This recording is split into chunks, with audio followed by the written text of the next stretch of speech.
Hello dancers! Today we are going to be reading Finding Nemo.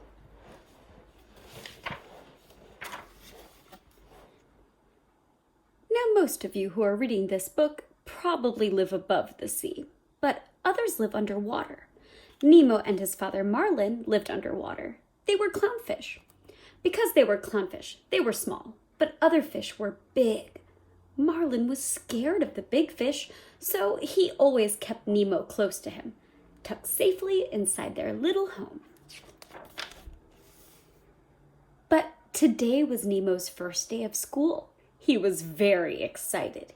On the way there, he saw a spotted fish. Can you point to the spotted fish? And a striped fish.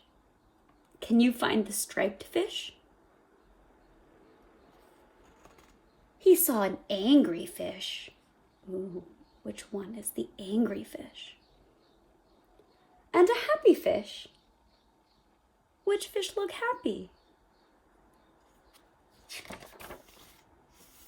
Mr. Ray, the science teacher, took Nemo's class on a field trip. Nemo and his friends sneaked away and swam to the really deep water.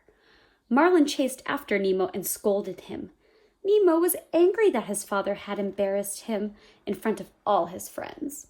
So he swam and swam and swam way up to the surface of the ocean until he touched a boat. Then Nemo got caught. "Daddy!" cried Nemo. "Nemo!" cried Marlin. Nemo was taken away in the boat. Marlin tried to save his son, but the boat sped away so fast it disappeared. Nemo was gone. But Marlin would not give up. The only thing on his mind now was finding Nemo. Looking for help, Marlin swam into all sorts of fish. They pushed him and shoved him. They bumped into him and knocked him aside. One friendly fish named Dory swam down to see if Marlin was okay. She was a little bit silly and couldn't remember very much, but she was happy to help Marlin. Together, Dory and Marlin met a shark. Marlin was scared, but Dory thought it was very nice of them to invite them to a party. The party was for sharks who were trying not to eat fish. Luckily, they did not eat Marlin and Dory. Marlin kept searching for Nemo. He and Dory found a scuba mask that belonged to the diver who had taken Nemo. They swam down very deep to get it. All of a sudden, they saw a light. Do you see the light? Where's it coming from? The light was attached to a mean anglerfish. Oh no!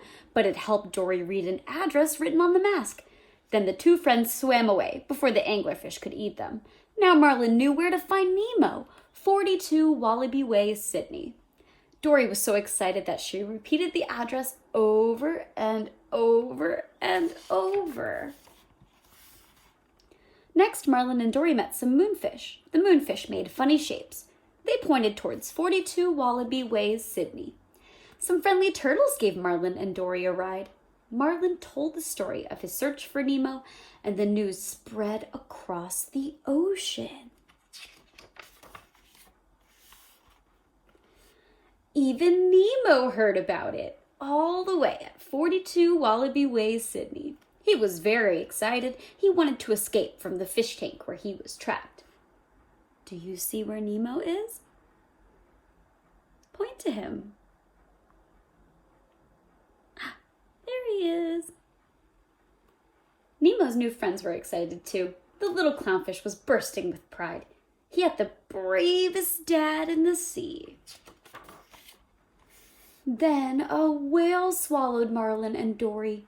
Dory told Marlin he didn't need to worry, and she was right. The whale took them as close as he could get to 42 Wallaby Way. In fact, he took them all the way to Sydney Harbor.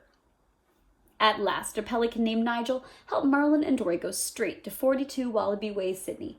But it was too late. A little girl had grabbed Nemo and Marlin couldn't save him. Marlin was sad. He thought he would never see his son again. But Nemo had escaped. Dory found him. Father and son were overjoyed. And when they finally returned home, both Nemo and Marlin were heroes.